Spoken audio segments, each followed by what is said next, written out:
And maybe we can grow wealth through business practices and investments, and we cannot be chained by this mindset of continuously keeping us in places where we don't want to go.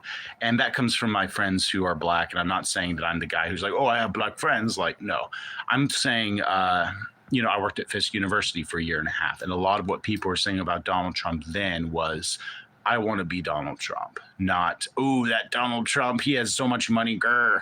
No, I want to be Donald Trump because I want to provide for myself and my family.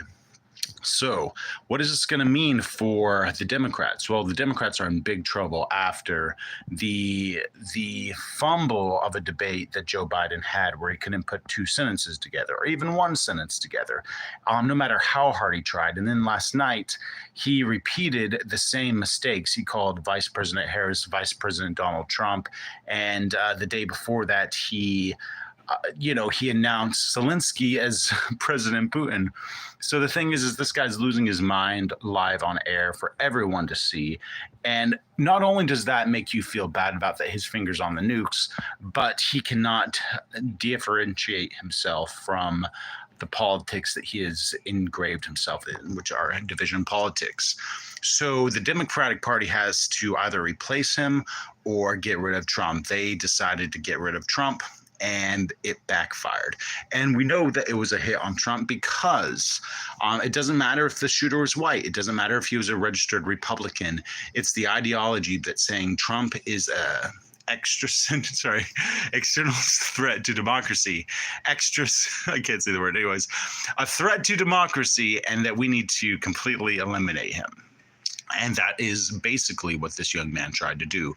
Unfortunately, it cost him his life and the life of another goer of the rally. So what is this going to mean for the legacy of Donald Trump if he wins? Well, he's going to be just like Teddy Roosevelt, where he said it takes more than that to kill a bull moose. And the rest of it's going to be history. When you look at the fact that they tried to indict him, they tried to false imprison him, and they've tried everything through the Russia hoax. They tried to jail all of his staff members, including Rudy Giuliani. And it's just, what are we going to become as a country where we know we have this crazy man in the White House who tried to jail his political opponent.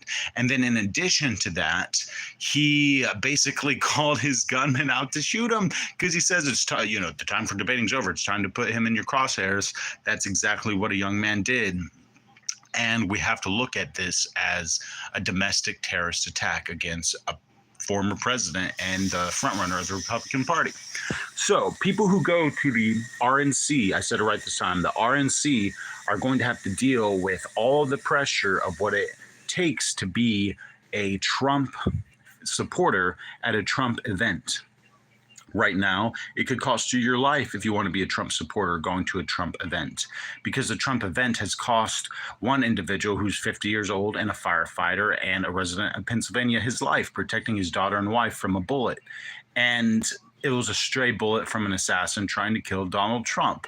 So when Joe Biden says that Make America Great Again Republicans are domestic terrorists and an existential threat to democracy, he means it. He means half of the country is unfit to even vote. He calls half the country Neanderthals. So it's insane to think that people aren't going to act upon those ideas. Those ideas are real, and they have meaning, and they have a heart, and you cannot just exclude the crazies out of the bunch who are actually going to act upon it. So this will be a relatively short live stream. I just wanted to kind of get the groundwork of where I started. But I cannot wait to watch the news coverage of Donald Trump starting tomorrow at the RNC, because it's going to be mind-boggling of how much resilience he has. Do you think he's going to have a bandage on his ear because his ear is not hurt? It's like if you were in, like, let's just say 102 years ago, if you were Teddy Roosevelt and you were standing on a stage at the RNC, if they had a convention like that, and you had this massive arm sling of where an assassin tried to shoot you, and you're like, hey guys, I'm still here. There's nothing more gangster than that. And that's why people love him. And that's why they're going to vote for him. And he might win 48 states. He's definitely going to win 20% of the black vote from what I'm seeing online. And from my black friends, I just want for you guys to really let me know what you think in the comments. And